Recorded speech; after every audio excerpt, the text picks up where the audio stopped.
Great communicators are rare, but when they appear, they can change the world with the power of their words. I'm referring to people like Patrick Henry, give me liberty or give me death. Franklin Delano Roosevelt, the only thing we have to fear is fear itself.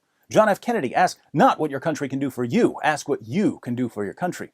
Martin Luther King Jr., I have a dream. Barack Obama, if you like your current insurance, you keep that insurance. Period. At the opposite end of the spectrum, we have horrible communicators, people who can't get a point across no matter how hard they try, people who are constantly misunderstood because their message is so incredibly unclear and incoherent. If they somehow manage to inspire others to take action, it's very often the wrong action because no one understands what they've been called to do. According to my Muslim friends, the worst communicator in all of history is Allah, which is odd because throughout the Quran, Allah brags about how clear His commands are. Of course, my Muslim friends don't come right out and say Allah is the worst communicator ever, but they show they believe this by relentlessly insisting that Allah rarely means what He says, and that He frequently means the exact opposite of what He says. For instance, in Surah 4, verse 34 of the Quran, Allah tells Muslim men, if you fear disobedience or rebellion from your wives, warn them, banish them to separate beds, and beat them until they obey you. What does Allah mean by beat them? Well, my Muslim friends assure me that when Allah says, beat them, He only means tap them lightly on the shoulder with a toothbrush as a symbol of your displeasure. Unfortunately, when Allah tried to say, tap them lightly with a toothbrush, all that came out was beat them, a minor verbal blunder that led to endless misery for millions of women. In Surah 5, verse 51, Allah commands Muslims, do not take the Jews and the Christians for friends, they are friends of each other. But when He says don't take them for friends, He actually means make as many Jewish and Christian friends as possible because Islam is a religion of interfaith harmony. In Surah 98, verse 6, Allah calls Christians and Jews the worst of creatures. But when He calls us the worst of creatures, it's really a term of endearment, like when you're watching a football game with your best buddy and you say, yo, you're the worst of creatures. Now pass me the nachos, you scum. Surah 9, verse 5, Allah declares, when the sacred months have passed, slay the idolaters wherever you find them. But slay, in Allah's bizarre terminology, means hug. Surah 9, verse 29, Allah orders His followers to fight those who do not believe in Allah. But even though He specifically orders Muslims to fight people based on their beliefs, He really wants them to read between the lines where the invisibly small print shows that He's only referring to self-defense. Surah 9, verse 73, Allah commands Muhammad to wage jihad against unbelievers and hypocrites when He obviously means, listen folks, the gap between my brain and my mouth is infinite. And since it's impossible to traverse an actual infinite, don't ever listen to anything I say. Oddly enough, Allah's ability to speak clearly is inversely proportional to the number of jihadists who are ready to kill for Muhammad. When Muhammad's outnumbered and can't hope to subjugate the unbelievers, Allah remembers to take His lucidity meds so He can say all the peaceful things He really wants to say, like, there is no compulsion in religion.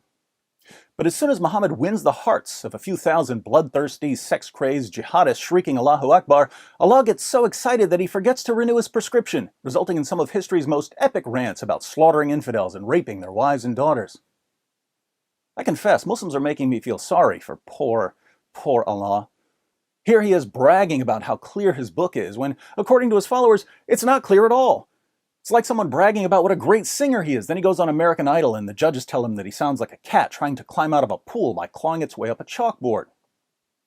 So here's westernized Islamic theology in a nutshell. Allah is basically a good guy. He means well, he tries. But He has a little problem. No matter how hard he practices his vocabulary and syntax and grammar, he just can't manage to say what He means. He wants to say nice things, but he gets all tongue-tied and the words won't come out right. Allah has a speech impediment, perhaps dysphagia or some sort of cosmic Tourette syndrome. So when He wants to say, be kind to everyone, he fumbles over his words and blurts out, only be merciful towards fellow Muslims. He tries desperately to say, live in peace whenever possible, but his vocal cords malfunction and all that comes out is, be not weary and faint-hearted, crying for peace when you should be uppermost. He spends all eternity trying to put together the simple sentence, I love everyone. But when it's time to put his mouth where his heart is, his disability kicks in, neurons misfire, and the bridge between mouth and heart collapses, leaving us with, Allah does not love the unbelievers. This Walt Disney version of Islam, so familiar to us in the West, is a tragic tale of a stuttering, stammering, feeble deity who's lost control of his faculties and is forced by his own incompetence to sit back and watch helplessly as 270 million people die in His name, until after nearly 14 centuries of endless bloodshed, He's finally rescued by His American followers, who rarely have a clue what He's commanded, and even when they do, know not to take what He says too seriously. Now, for all you westernized Muslims who think I'm making fun of your God, I'm not. You are.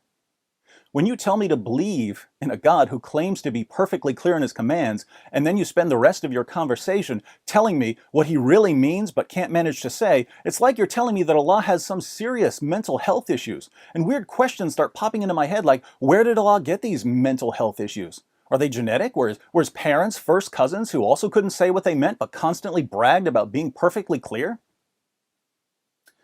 For the record, I think that Allah's commands are clear, and I don't even believe in your God. I'm convinced that the God of the Quran is a figment of Muhammad's depraved imagination. And this is what should keep you up at night, my Muslim friends. I have more respect for the communication ability of a homicidal figment of Muhammad's imagination than you have for the God you worship. I take Allah's commands seriously enough not to reinterpret them whenever I feel like it. But if you, the people we're told daily are the true Muslims, don't have even this basic level of respect for Allah, why should the rest of us care what he says?